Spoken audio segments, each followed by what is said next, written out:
What's creepier than someone busting into your room in the middle of the night and reaching their hand under your pillows? Your pillows? A movie about that. A movie about that. Today we're going to talk about Darkness Falls. I like Darkness Falls. I liked it too. I thought, like, the whole concept, when you look at some of these, like, childhood story myths and fairy tale things, like, yeah, this little fairy comes into your room at night and takes your teeth. Yep. And pays you for them. I never quite understood that as a kid. I mean, sure, I like the free money, but looking back at it, it's, like, kind of hard to go with. But, cool premise for a horror movie. Now, this movie was originally called The Tooth Fairy. And I remember when I was a young kid on the internet, just looking around, like, the design of this movie and the filming of it, and they had the cool production designs of what the monster was going to look like. And McFarlane Toys was making a figure out of it. I'm like, oh, that's pretty cool. The figure was really neat as well. It was like an old, raggedy, cloaked woman, but it had like this little hood cloak thing on and wings and everything, and it was a cool design. So the figure came out well before the movie, or around the same time as the movie, but they obviously had lead time, so the toy came out before the movie, but it was in production beforehand. And then I saw the movie, and I'm like, wait a minute, what?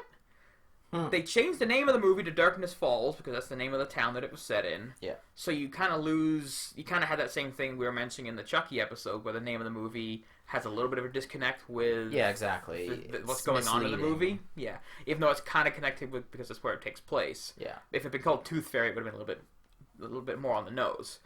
But when I saw the movie, the design of the creature, the actual Tooth Fairy, had changed completely. So at the time, I'm like, I can find out this information. So I hopped on and I actually emailed who I thought, I guess, was Todd McFarlane. Yeah. His email address, but it's clearly just like a production designer. Yeah. And they said, yeah, the design changed like halfway through the run of that movie, and they had already gone into production of the figure, so they basically just cranked it out anyway. And I think the figure even came out with the name Tooth Fairy as the movie instead of Darkness Falls, because they couldn't really do anything about it. Yeah. Now, the movie itself is pretty cool. It's the whole premise is, like, don't open your eyes when you have your tooth under your pillow, otherwise the Tooth Fairy will come and get you. So the guy loses his mom at the beginning because he opened his eyes, and the Tooth Fairy, I guess... it's scary. It's more unsettling than scary. Yeah. I mean, there's a couple of the cheap jump scares, but Emma Caulfield is in it, so... That's why I watched it mainly. Pretty much, that's why I watched it as well. Yeah. And it's pretty decently acted. It's got a cool... The redesigned monster is pretty creepy. And just, it's that weird, creepy premise of a movie that makes it kind of a cool horror movie. It's like this supernatural being just pops in your room and, you know, if you break the rule, you know, bad stuff ensues. And this guy, he can't sleep. He can't stand the dark because that's how this Tooth Fairy type thing gets around. If there's dark, it can come get you.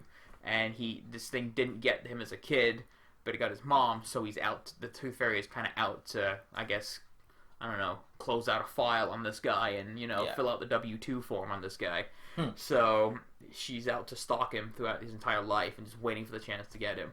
And there's a cool scene where, like, Emma Caulfield's kid is getting, like, a CG or a CAT scan done. Yeah. And, like, the lights go out, and then it's kind of like the kid's in the tubes, or the kid is safe, but it's cool. There's really good use of light and shadow in this movie, which I appreciate. Yeah. And it's by no means the greatest horror movie, but it's certainly up there. It was entertaining. It was entertaining. I liked it. I haven't seen it in a few years, so I'm not quite sure how it holds up. But I'd probably watch it once every couple of years. Yeah.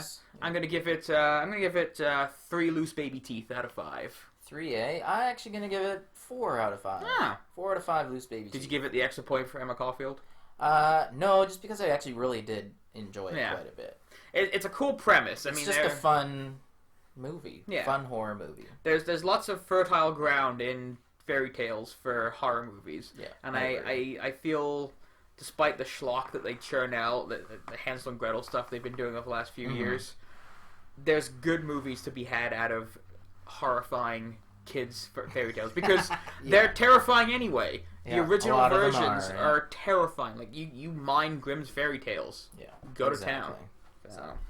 Darkness Falls. Check it out. Emma Caulfield rocks. Cool.